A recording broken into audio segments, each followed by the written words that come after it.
and thank you for tuning in. Hi, everybody. Welcome back. So, what are we doing today, Roy? So, today we're actually going to have kind of a little bit of a special AMA, and we're going to talk a little bit more about Ethereum and how to start your ledger journey for the Ethereum blockchain as well. So, before we actually get started, I always want to give a little bit of a general reminder about the security of your 24-word recovery phrase. Just as a reminder, never share them with anyone. Never enter them on a computer, never enter them on a smartphone or any device that can connect to the internet. And a real Ledger employee will never ask you for this either. So if someone's ever asking you for that, assume it's a scam and never share it. Yeah, absolutely. And so we'll start in a second. If you guys have any questions for Roy, so today we'll be talking about Ethereum and ERC20 tokens. That's the focus of this session. That being said, if you guys have any other questions that are not directly related to Ethereum, then you can, as usual, drop them in the chat and I'll be answering the questions in the chat. If you have any questions related to what Roy is going to talk about, you can also drop them in the chat. We'll interrupt Roy to ask the questions, okay? Yep. And that's it. And we hope you enjoyed this session. I'll leave the floor to Roy now and see you in the chat. Yep, all right. And also, hi, Grant. That being said, let's actually get the show on the road. So right now you see that I've already got Ledger Live open. I actually need Ledger Live, as a matter of fact. And I'm also going to need my Ledger device. So the first thing that I want to do in order to get my Ethereum account added is actually installing the Ethereum app. Now, this is something that I can do via the My Ledger tab. So here we go. Now, my Ledger device should... I've already previously approved the access to my Ledger, so that's why I wasn't actually asked that on my Ledger device. Usually you will actually see that though. So right here, I can already see the Ethereum app. So I will click on install, and it's now going to go ahead and install it on my Ledger device. You see a little loading bar, so it actually shows the progress of that app getting installed. And now you can see that it has actually installed. So for the next step, what I want to do is actually add an Ethereum account. Now there are two ways that I can go about this. So the first way is actually via the add account button right here. The second way is going to the accounts tab, and from here, click on add account. Honestly, both work in the exact same way, however. So I'll go ahead and click on add account. I'm going to select Ethereum. It's right here at the top, as it's a bigger market cap cryptocurrency. And from there, press continue. Now, here it's going to prompt my Ledger device to actually open the Ethereum app. I can confirm this by pressing both buttons. From here, Ledger Live is actually going to synchronize with the Ethereum blockchain. What it's basically doing is checking, hey, are there already any existing balances related to the recovery phase on this device? And what do you know? It actually does see one right there. What you can also see actually is that it actually says +8 next to the Ethereum logo. Those are ERC20 tokens. So it has detected an Ethereum balance plus 8 different token balances as well. So I'm going to go ahead and actually rename this account. So I'm just going to call it Ethereum tests because we're going to be using it for the tests for today. And from there, add account. Now it says the account is added. And indeed, if I go to the search bar right here and I type, there we go, ETH tests, we can find the account right here. So, great news. Now, that's step number one. For step number two, I'm going to show you how to start receiving some Ethereum. Because of course, when you add your very first Ethereum account, unlike what I just did, you're not going to have a balance yet. It's only normal. So next up, let's actually see how you can withdraw some Ethereum from an exchange. Now, in my example, I'm going to use Binance, but keep in mind, you can also use a different exchange, of course, like Coinbase or Kraken or whatever the exchange of your choice is. Now, as said, I will, however, be using Binance. So for that, we're going to go right here into Binance. So you can see I'm already logged in, and you can see I have an Ethereum balance. Now, that being said, I don't have the address yet where I need to send it to. So in order to do that, I actually will go back to Ledger Live again. Now, what I need to do next is verifying my Ethereum address. And I can do that via two different ways. There's either the receive button right here or the receive button on the left side here. Now, in my case, what I tend to prefer doing is the receive button right here, because when I click that one, the right account is already pre-selected. I don't have to go look for it. So I'm going to go ahead and press continue. Now my Ethereum app was already open, and now I need to verify my Ethereum address. So I press the right button on my Ledger device to actually display my Ethereum address right there. Now this step is actually crucial. You do need to compare what is on your computer screen right now, so what I see right that side, and what is on my Ledger device. The reason for that is very simple. A computer is an online device. It connects to the internet. Someone could actually hack my computer and display something completely different that has nothing to do with my Ledger device. Now, my Ledger device, however, will always show an address that is related to my 24-word recovery phrase. So by comparing the two here, I can actually see that, well, actually, that address does match. One little important note here as well is you're going to see some capitals in this address. Now, Ethereum addresses are not exactly capital sensitive. They are in a different way, but not in order to receive funds. So whether your address is capitals or everything is lower caps, it is still the address and it would still be the same address that receives the funds.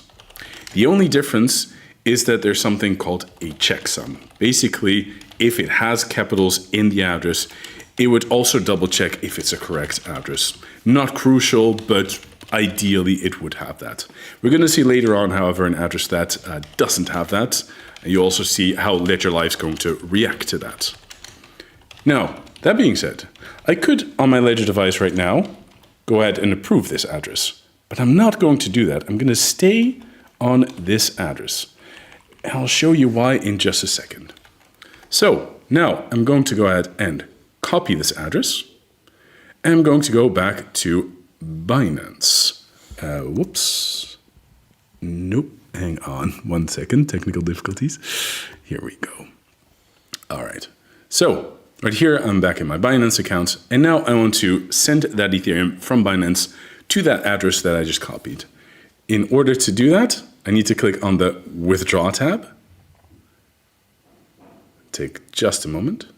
Then I'll need to select which cryptocurrency I want to withdraw. So of course that was Ethereum. Then I need to enter the address. So here I'll paste the address. And again, I'll be able to compare what's on my computer screen right there versus what's displayed on my Ledger device.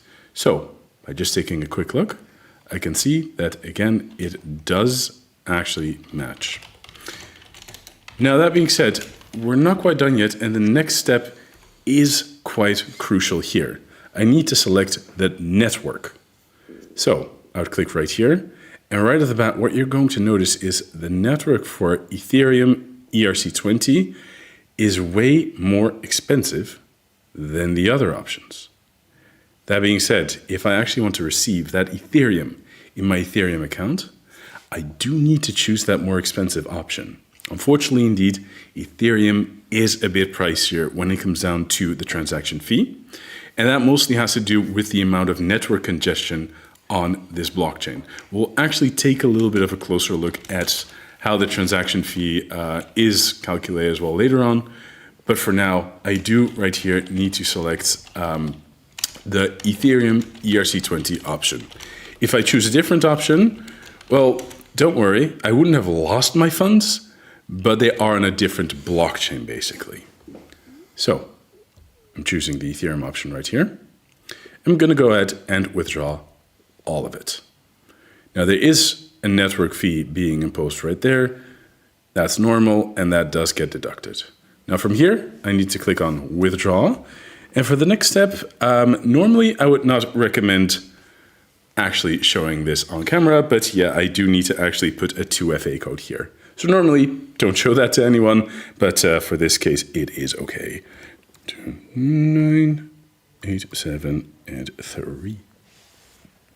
All right. And this Ethereum is now actually being withdrawn from Binance to my Ledger address. So it also says that the withdrawal request is now submitted. It may still take some time, of course, for it to show up in Ledger Live because transactions can still take a little bit of time. Now at this point, I also don't need that address displayed on my Ledger device anymore, so I can actually go ahead and approve it now. Okay, so what's next now? So next up, now we have that Ethereum, we can also actually start using that Ethereum. How long will the transaction take to go to my account? So that really depends, to be honest. The thing that depends mostly on, honestly, is network congestion and the fees that you have entered.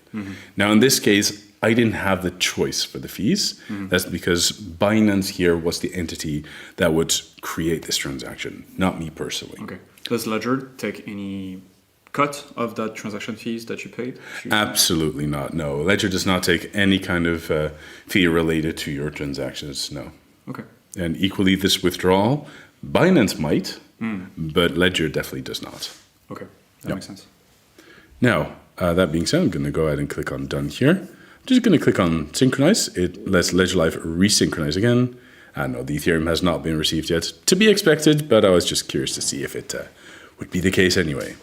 Now, of course, we do already have some Ethereum, so we can also already start sending that Ethereum. So in order to do that, you can click on Send right here or Send right here. Just like with Receive, if you click Send here, it's going to pre-fill the correct account. Also, I can see the Ethereum just arrived, by the way, in the background. Nice. Now, that being said, I actually do need to quickly grab an Ethereum address to send it to. So for that, I am actually going to go back to my Binance account. And that's just to really quickly grab an Ethereum address. So you would go to Deposits. And here I would choose ETH or that. So you're in the process of sending coins back to your account on Binance, correct? That would be the case if I would proceed with this, exactly. Okay. So here we have an address, and what I did want to show you is this address does not have any capitals. Again, that's not a problem. But you will see Ledger Live actually giving you a bit of a warning. So I'm going to go ahead and paste that address. And Ledger Live here is going to say auto verification not available. Carefully verify the address.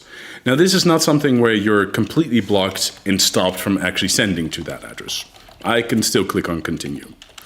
However, since it doesn't have any capitals in the address, no checksum is being performed. So that's that auto verification that Ledger Live is talking about. That being said, this address with or without capitals, the funds still end up going to the same entity. Keep in mind though, that is for Ethereum. For other blockchains, they might be capital sensitive. So right now, I'm going to press continue. I need to choose the amount that I like to send. So let's say 0.001 Ethereum. I definitely do have enough funds. And I might need to do it again because the transaction just came in right after that. So let's try that again. Continue. And now let's see 0.001. Yes, and now it does work. Okay. So what you can see right here, there's 3 different tiers of sending Ethereum transactions, and they each have their own price attached to it. So this is where we're going to talk a little bit about the Ethereum transaction fee system. So Ethereum transaction fees basically depend on 2 separate parts. The first part, and probably the most impactful part, might be the network congestion. The more people that are currently trying to broadcast transactions on Ethereum, the more your fees are going to be increased as well. Basically, what you're going to get is kind of a competition where people keep trying to outbid each other with the fees, saying, no, do my transaction first. I'm giving you this much. No, I give even more. Do my transaction first, etc., etc., etc. That's one part of the story. The other part of the story is the complexity of your transaction. Now, Ethereum is really well known for having smart contracts. We're going to talk a little bit about smart contracts later on as well, but essentially a program that might run. Now, that smart contracts can be more or less complex. If we're looking at a usually less complex form of a smart contract, we can look at ERC20 tokens. Usually, they will add a little bit more to your transaction fee than a normal Ethereum transaction, because ERC20 tokens do use a smart contract, and if you're just sending Ethereum, you're not using a smart contract. So your fee will be a bit higher. However, if you're using a complex smart contract, let's say that of a decentralized exchange, that's going to be way higher than a transaction of that ERC20 token. So, in short, two parts that will affect how much you're paying in transaction fees. One end is the network congestion at this moment, and the second part is the complexity of the smart contract if you're using it. That being said, another thing that I'd like to recommend is to usually try to avoid the slow option. If you're using the slow option and Ethereum is currently seeing a bit of a spike in network congestion, your transaction could potentially get stuck. So usually I would recommend avoiding the slow option as a result for that. Now, that being said, I will go ahead and press continue. And I am not, by the way, actually going to finalize this transaction, so you will see me reject it on my Ledger device in just a moment. But it's just to show you how this whole process basically goes. So here I will get a recap of where I'm sending to, from which account, the amount I'm sending, and the fees that I'm sending as well, or the fees that I'm using.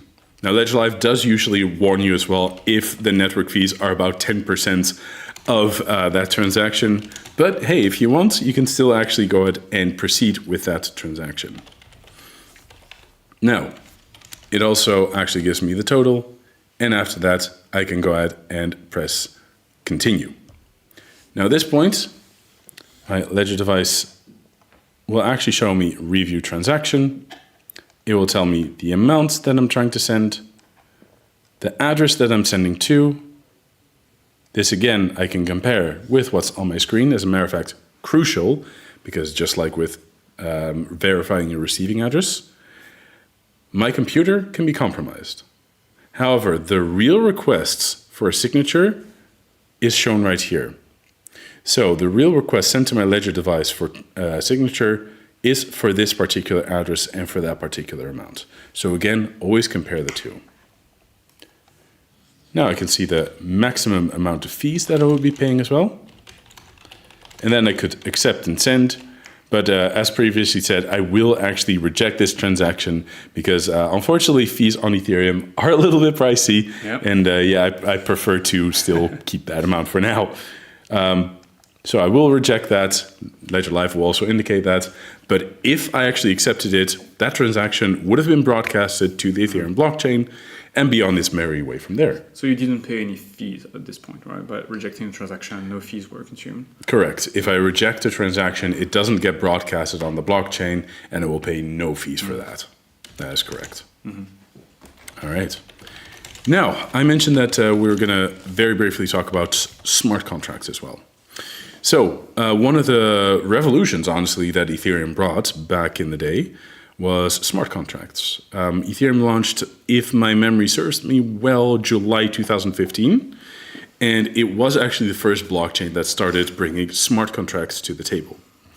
Now, what are smart contracts? They are essentially programs that you can upload onto the blockchain. This would allow you to automate certain actions on the blockchain, which is pretty great. For example, decentralized exchanges, they use these smart contracts to automatically take one of your token and give you another back if you're using them. Now, these smart contracts are hosted on the blockchain for everyone to see. You can actually yourself check the functions of that smart contract. Now, granted, I personally am not of a technical level where I can understand all the full details of the code, but someone with that expertise would be able to do so. And that is why we consider this trustless. You can actually go ahead and check what a smart contract does by just reading its code. Pretty sweet. And yes, these programs are on the blockchain. As a matter of fact, they're on what we call a contract address. This looks like a normal Ethereum address, but if you look it up, for example, on Etherscan, you would be able to see what that contract belongs to, for example, for a certain token. Okay, so smart contracts, just like users, have their own address, right? Yep, correct. Okay. Exactly. Got it. But the difference is they cannot start a transaction by themselves. They have to be triggered by a user. Yes, correct. It's basically if a certain condition is met, a smart contract will perform that action. Okay, got it. Yeah. Like a vending machine. Kind of, in a way. Yeah. I like that analogy, actually. Very nice. All right, cool. Now, we just mentioned tokens. So yes, ERC20 tokens. Ethereum is very, very well known for kind of being an ecosystem in a single blockchain because, man, there are thousands upon thousands of different ERC20 tokens. Now, a lot of ERC20 tokens are supported in Ledger Live. What that means, if I actually scroll down, you'll see a little tokens tab right here. If I click on show all, you're going to see even more of them. Now, Ledger Live supports a pretty large amount of ERC20 tokens, but not all. Now, you might be thinking, all right, well, what do you mean, not all? Basically, with some ERC20 tokens, if you send them to your Ledger's Ethereum address, they might not show up. Normally, what you would do with an ERC20 token, if you want to manage it in Ledger Live, is you would actually send it to your Ledger's Ethereum address, and it should start popping up. For example, if I send some Tether to my Ethereum address, use the right network, very important, then it would just show up just like this Tether right here. Mm-hmm. Now, if the token is unsupported, however, you would not start seeing it. And you might be kind of worried thinking, oh shoot, did I not receive it? Did something go wrong? Mm-hmm. Did I get scammed or something? So in that case, don't worry. So long as you send it to the correct address, nothing is lost. As a matter of fact, there's still a way that you can see it within Ledger Live itself. And that is by going to the Discover section right here. And in the search bar, you would type Zerion. Now, Zerion is a dApp that would actually allow you to take a closer look at your entire Ethereum portfolio. Now, I'm currently on a Binance Smart Chain account. Let's change that. Ethereum, and that's the one we're using. So if I scroll down, under Assets, I'll see all the different tokens that I actually have. If a token wasn't supported in Ledger Live, I should still be able to see it here. I see. Now, on top, we currently can't see it. I'm just going to have to, for an instant, make the screen bigger because Zerion also has a Send tab right here. So yes, you can actually use this to also, whoops, wrong blockchain. Let's go to Ethereum. And I think I still have that in, yes, here we go. Nice. And here I could still choose any token. So don't worry, you can still manage that token in Ledger Live in that case too. Just a little bit of a workaround is all. Okay, that's great. Now let me go ahead and pop this back. I think that should be okay. All right, cool. So. Okay, so if you don't see your tokens, but you send to the right address, the transaction is confirmed on the blockchain, but they don't show in Ledger Live, it might be because Ledger Live doesn't support that token. Go to Zerion. Yep. And check if you can see it via Zerion, right? That should be the first thing you do. Yes, exactly.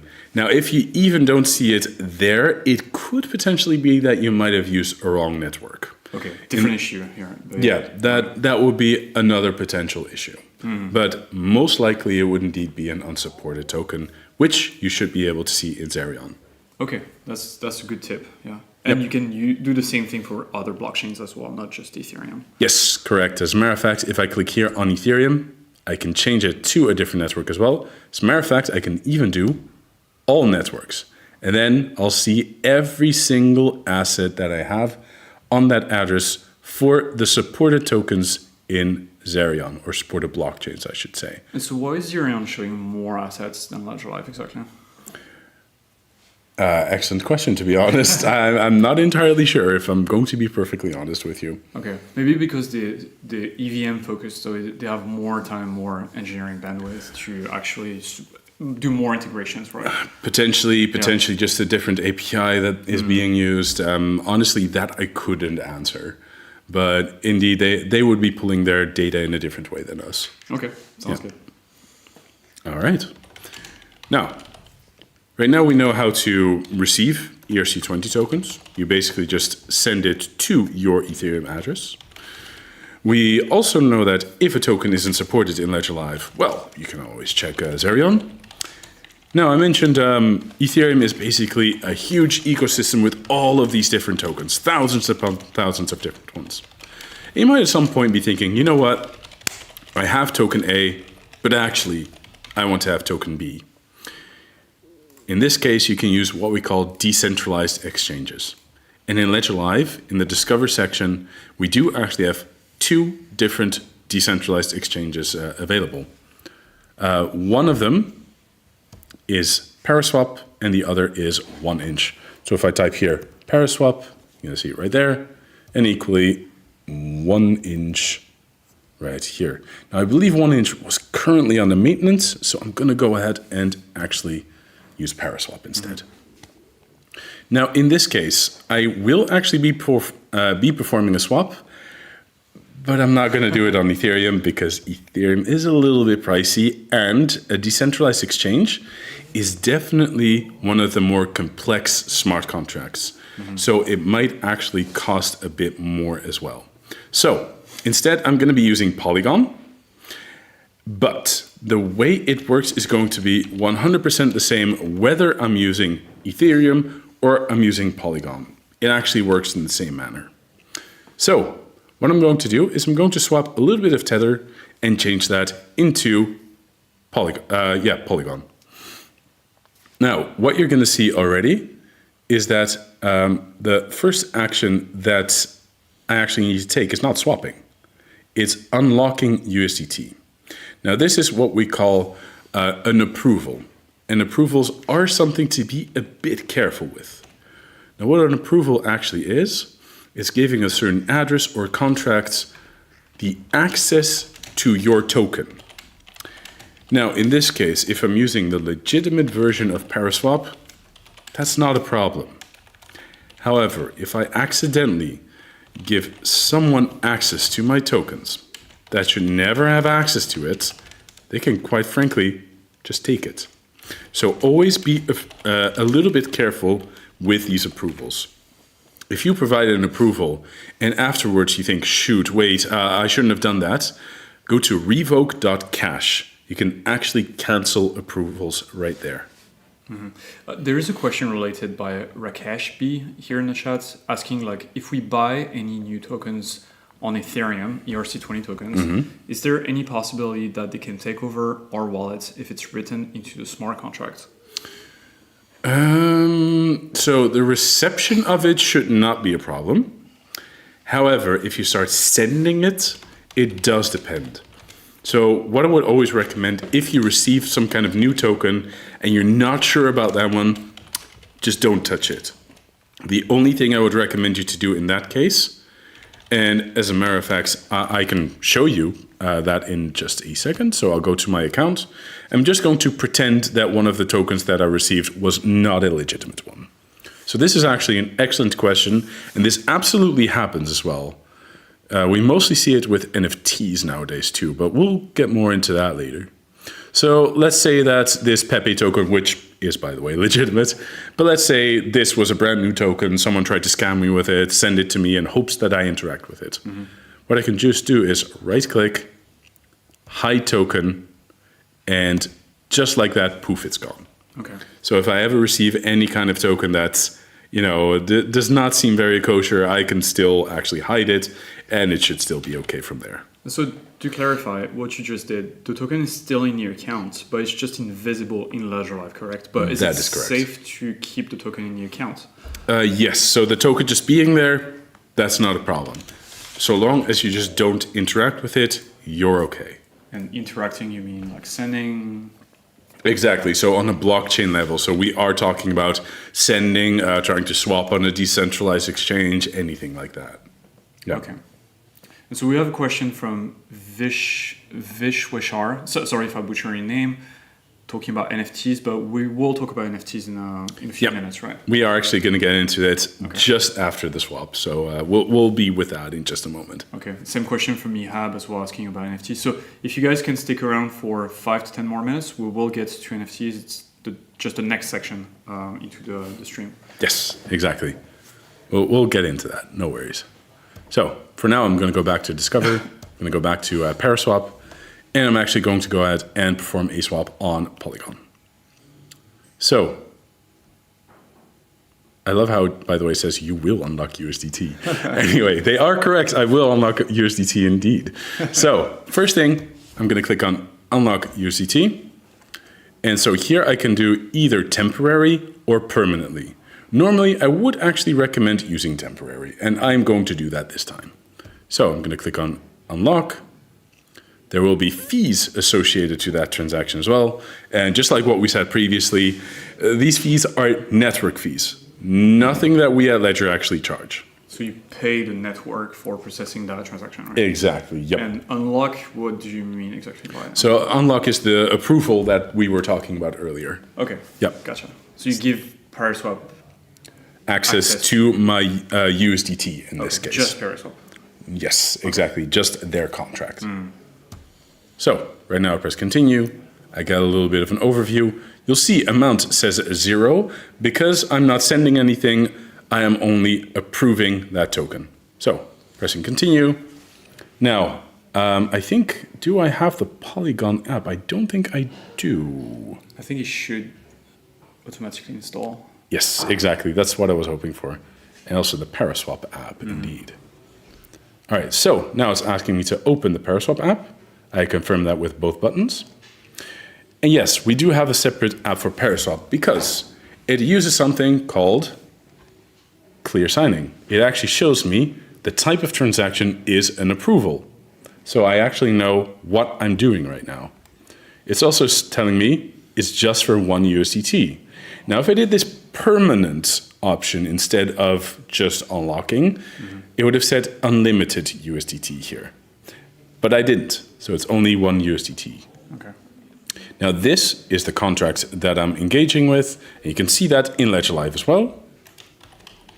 Network, Polygon, correct. Now, of course, if I was using Ethereum, here it would have said Ethereum. And the fees, here it's in Matic. If it was for the Ethereum blockchain, that would have been in ETH instead. Same UX, but the fees are substantially cheaper on Matic. That's what we're doing it here. Exactly, yes. Because on Ethereum, this would easily have costed $10 worth. Okay. Yeah, it's definitely a bit more steep. But then again, there's so much that you can do on Ethereum as well. For sure. But then again, on Polygon too, so I can't really make too much of an argument there. It's unlocked, so now Paraswap has access to your $1. Yep. 1 USDT. Yep, that is correct. And now here it actually presents the details of that swap that I want to make. Okay. Now, one thing that is important to mention, sometimes if you're trying to perform a swap and it fails, you may need to increase what we call your slippage tolerance. This is basically you saying, I'm okay with receiving 0.5% more or less than the agreed amount mentioned right here. Okay.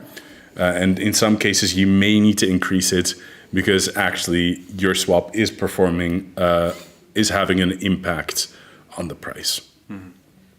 Now, in the case of USDT, that shouldn't be a problem, so I'll confirm it. Here, I again get a little bit of an overview. And once I press continue, it should be opening the Paraswap app again. Yep, so both buttons. And here you can see Paraswap, swap, send 1 USDT, receive minimum 1.23 Matic. So this is what we call clear signing. I can see exactly the amount that I am sending and the amount that I would be receiving at a minimum. So that's what we call clear signing. Network, Polygon, max fees are mentioned here too. And from here, accept and send. One thing about the max fees, you'll notice that for the approval, it was about 0.01 Polygon. You'll see that for this swap, it's 0.07. That's where that smart contract complexity comes in. So this is a much more complicated transaction, and that's why that fee is so much higher here. Now that being said, I'm going to accept and send. And now my swap is actually going to be performed. Once that transaction is confirmed, I will immediately no longer have my USDT, and I would immediately have my Paraswap. Now this transaction actually failed. Now you might be like, ooh, okay, that's a problem. Well, actually, this means that I still have my 1 USDT. The only thing I would have lost here is my transaction fee. So that's something beautiful about using decentralized exchanges. You're never left empty-handed. Either you still have your old funds, or you're going to already have your new funds. It just depends on whether the smart contract finished or not. That's really it.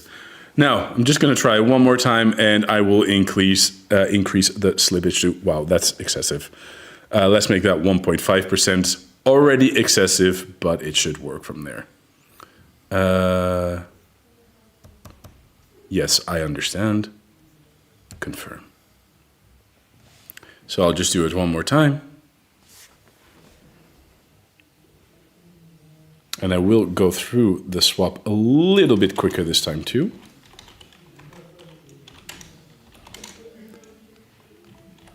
Yeah, that all looks good.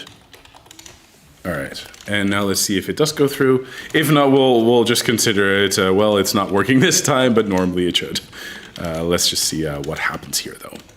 And again, it does not. Wow, we're having a wonderful demo effect today. Yeah.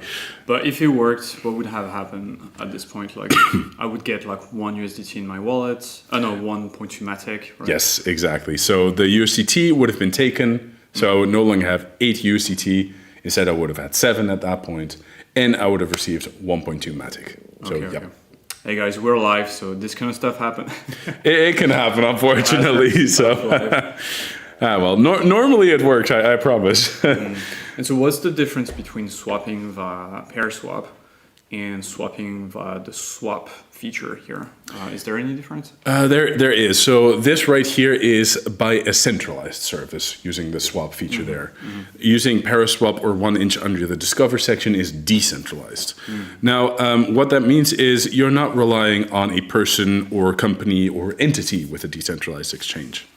So with something like Paraswap, you're ultimately just relying on contracts, on programs that execute code automatically.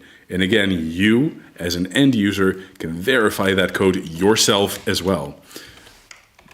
What would be the reason that the transaction fails? So it can be one of few things. It could be that I waited too long with confirming my transaction and that the rate would have changed in the meantime. It could also mean that the amount of slippage that I had entered wasn't enough. So it can be one of few reasons, actually. Yeah, I think by just increasing the amount of USDT that we swap, we might have been able to complete the transaction. Maybe 1 USDT was too low, given the liquidity on the app, things like that. So this transaction definitely should have, succeeded, but this time we went a little too cheap, I think. Yeah, my bad. All right. That being said, let's go to the next part. So we talked about ERC20 tokens. We talked about using a decentralized exchange for those ERC20 tokens. Next up, let's talk about yet a different way to use smart contracts, namely in the form of NFTs. So NFT stands for non-fungible token, and basically, in short, what it means is this one token is not the same as this one token. Now, for example, if I have 1 Tether or 1 Tether, it doesn't really matter. There's no differentiating features between those two tokens. One is spendable in the exact same way as the other. With NFTs, that's not the case. NFTs actually are going to have distinct features. So for example, they might have different characteristics. In the case of art NFTs, they might look different. There is at least a way to discern between the two tokens, and they may also not be spendable in the same way. Now, that being said, you can actually manage Ethereum and Polygon-based NFTs directly in Ledger Live. Now, to see a little bit about how that looks, I'm going to go back to my ETH test account because it does actually already have some NFTs. So here we are, and right here you can see there's a tab for non-fungible token collection. You can see there are two different ones, and you can also see there's a receive NFT tab here. Now, this one ultimately actually does the same thing as the add token option right here, which is, if I click on it, press continue, I'm actually just verifying my Ethereum address. Okay, because everything goes into the same account, tokens, NFTs, Exactly. ETH, everything. Yes. So whether you're trying to receive an ERC20 token or you're trying to receive an NFT on Ethereum, with this, you're basically just verifying your receiving address for Ethereum because that's where your token or your NFT needs to go. Yep. Now, in this case, I'll just go ahead and just reject it because I don't actually need to use it currently. Another thing that I want to show you right now is the gallery. So right now, I only have one NFT of each, so I wouldn't see the list for each collection.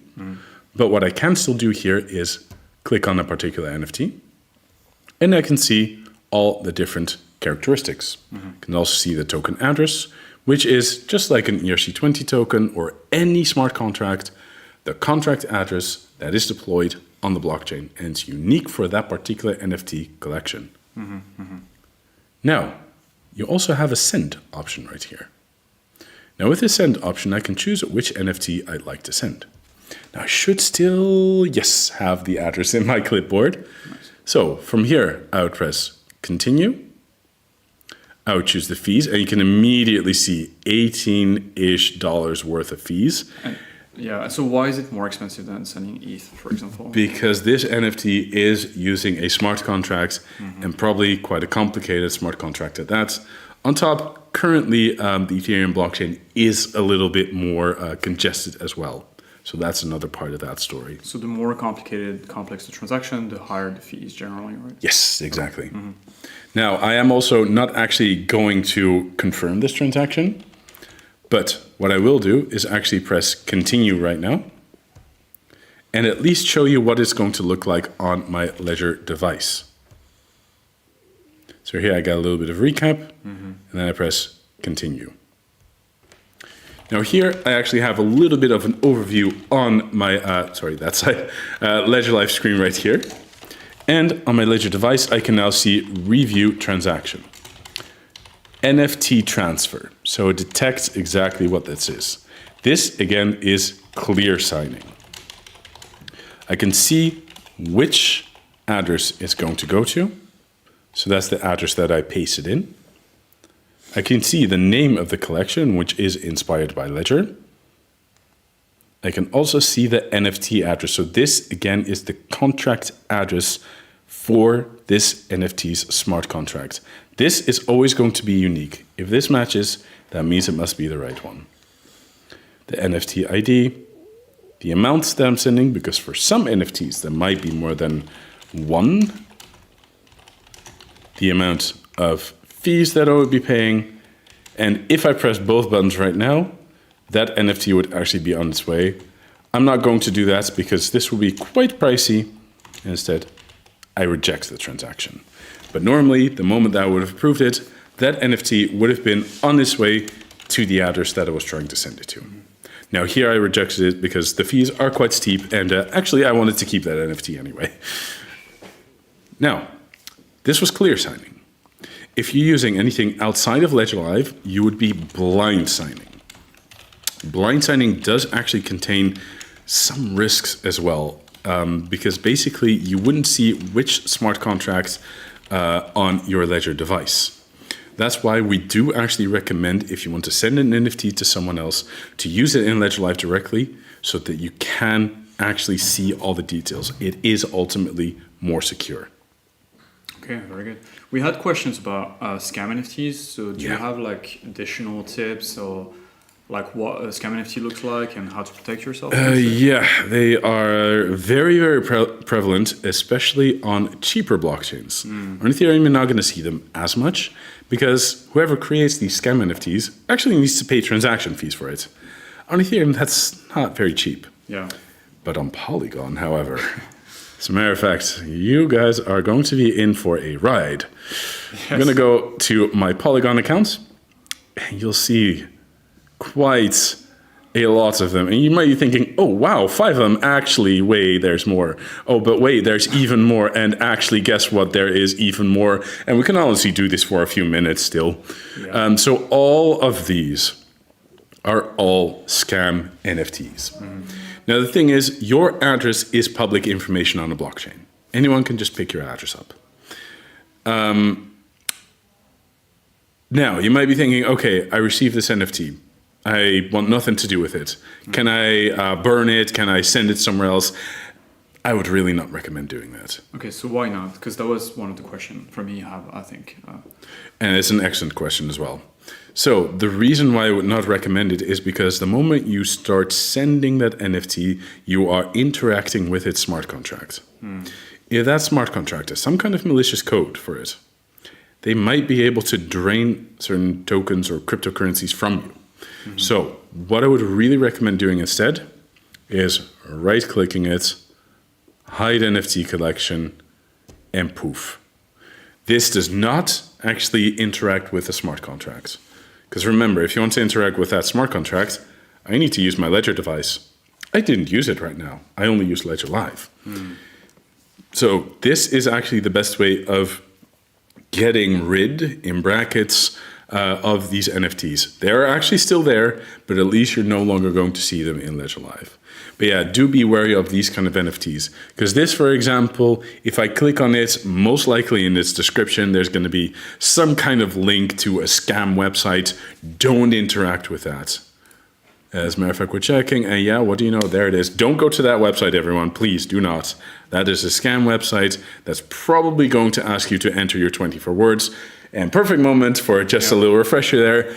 Never, ever, ever share your 24 words. It should never be given to someone else. It should never be entered on a computer, never on a website on top. That's even worse. Never on a smartphone.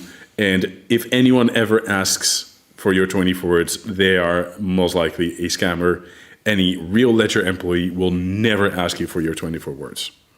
Okay, that makes sense. So hide the tokens, don't try to move them, don't follow those links, and no one will send you money for free.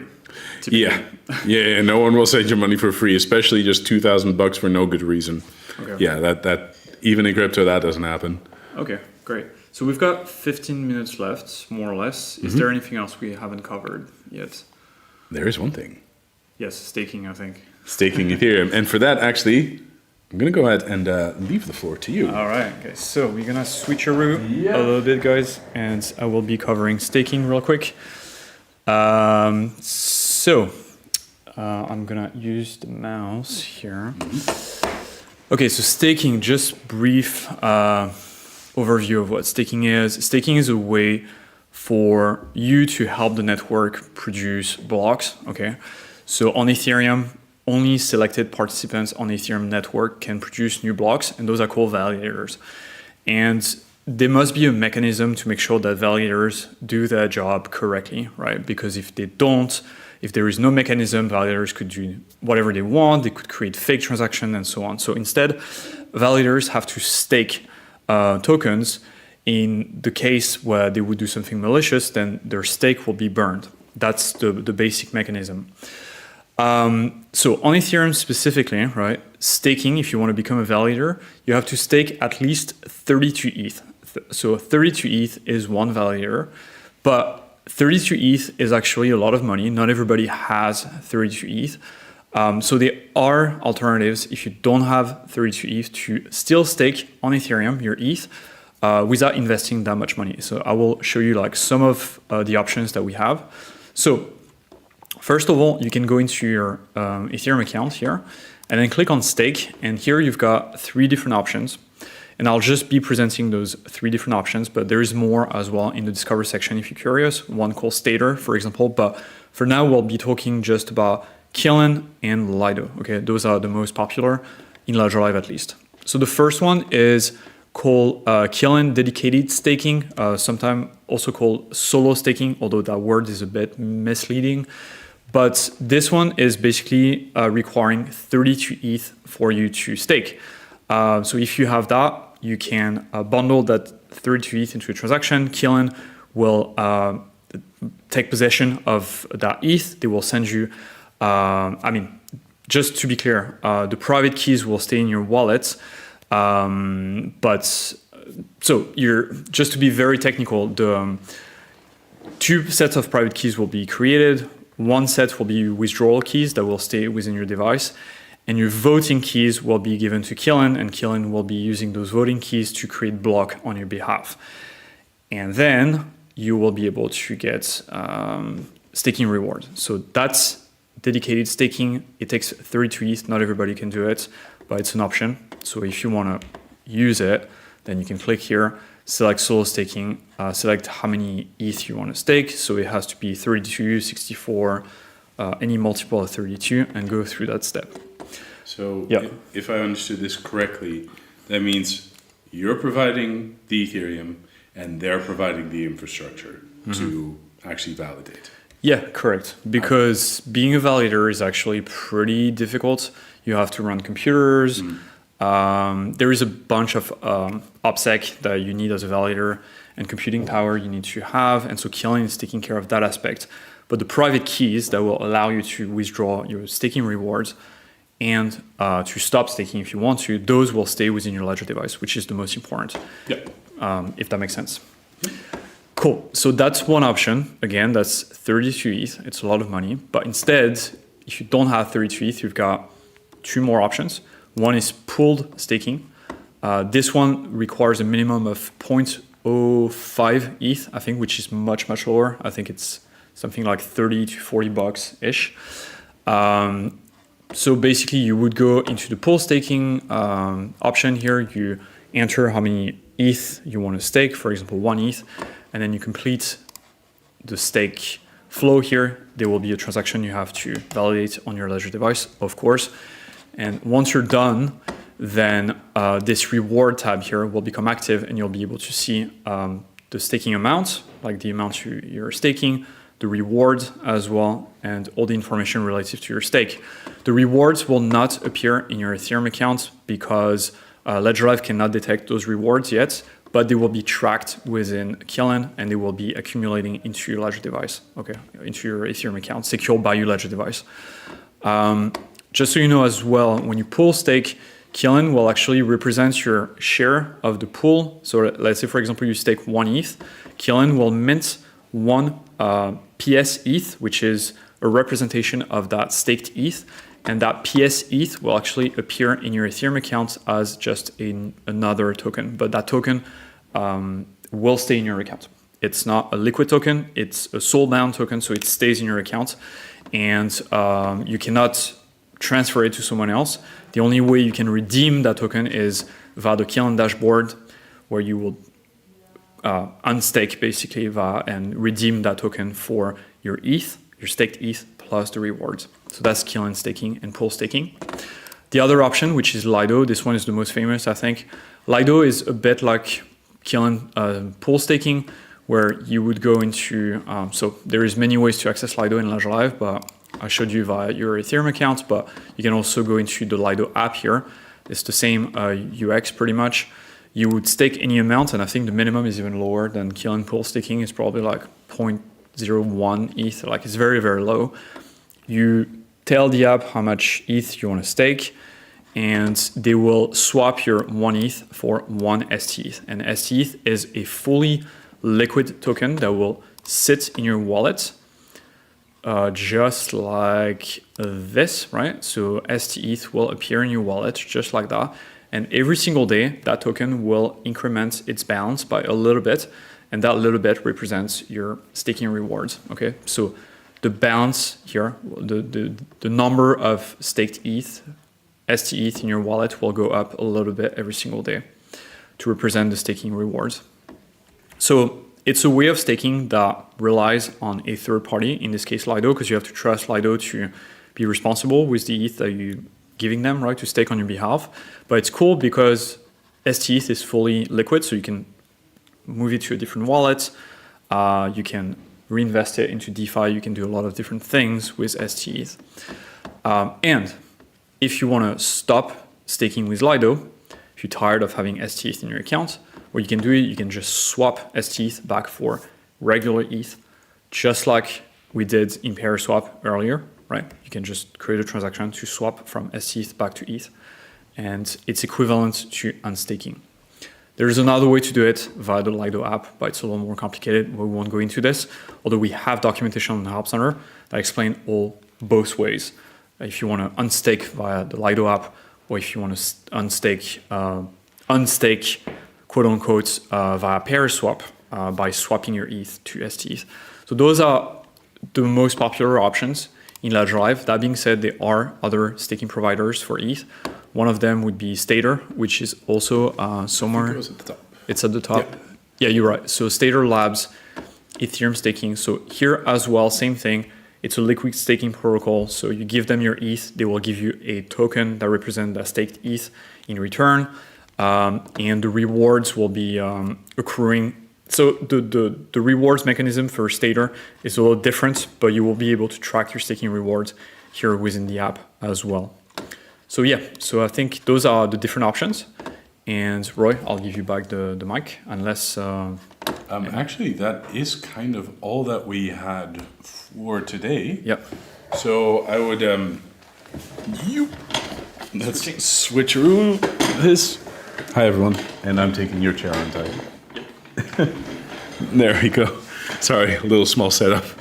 All right, so that is actually it for today. If there are any questions, please do drop them in the chats.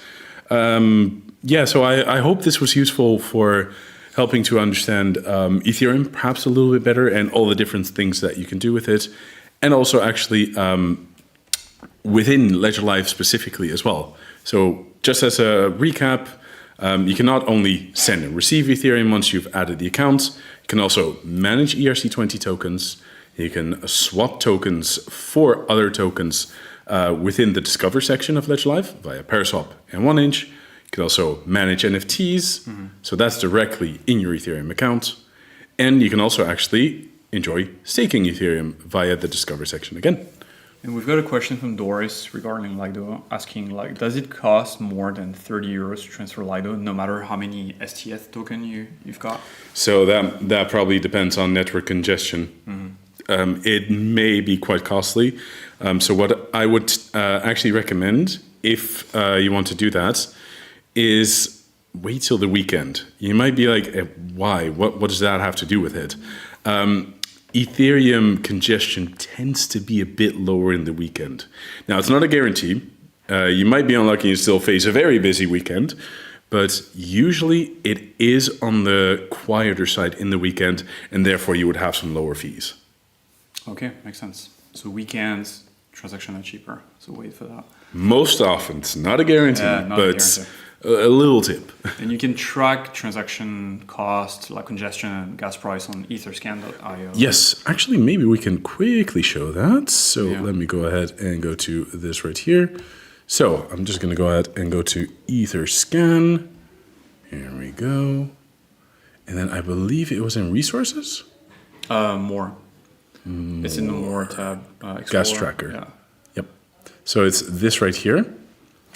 And then on this heat map, you can basically see how congested it was at that point.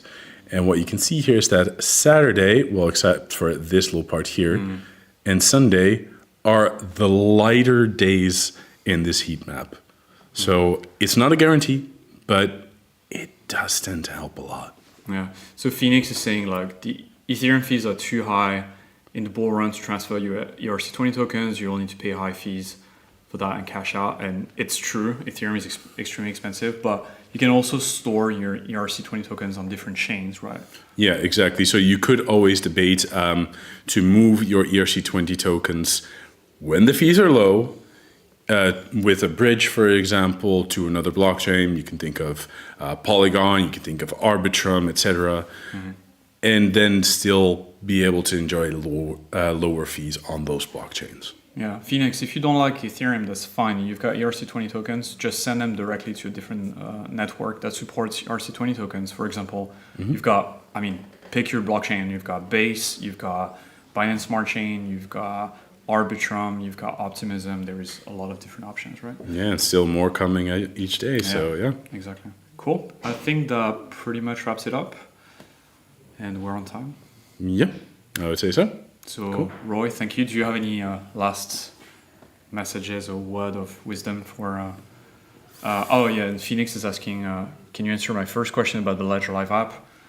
And I think Ledger app will interact directly with any exchange even without the hardware wallet. I think there is some misconception of what Ledger Live is, really. I'm not sure I fully understand the question, I'm afraid. So, Phoenix... Ledger Live does not interact with exchanges. Your Ledger device cannot connect to an exchange directly. Hopefully that answers the question. Ledger Live has services which you can interact with your wallet, with your Ledger device, but you will always have to confirm any transaction that you do through those services with the Ledger device because the private keys are within the Ledger device. But yeah, there is no way to connect your Ledger Live or your Ledger device to a centralized exchange like Binance or Coinbase or any services like that, if that makes sense. They're like different entities, right? Okay. Yep. Yeah, that definitely answers that. Thanks, Okay. Phoenix. Great. I think that's it. All right.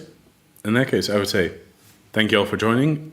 Just as a general reminder, always keep your 24 words secure. I know that's the third time I'm saying it already, but really something that we cannot understate. Just make sure that you keep your 24 words secure offline. Never, ever enter them on a computer, smartphone, and never share them with anyone.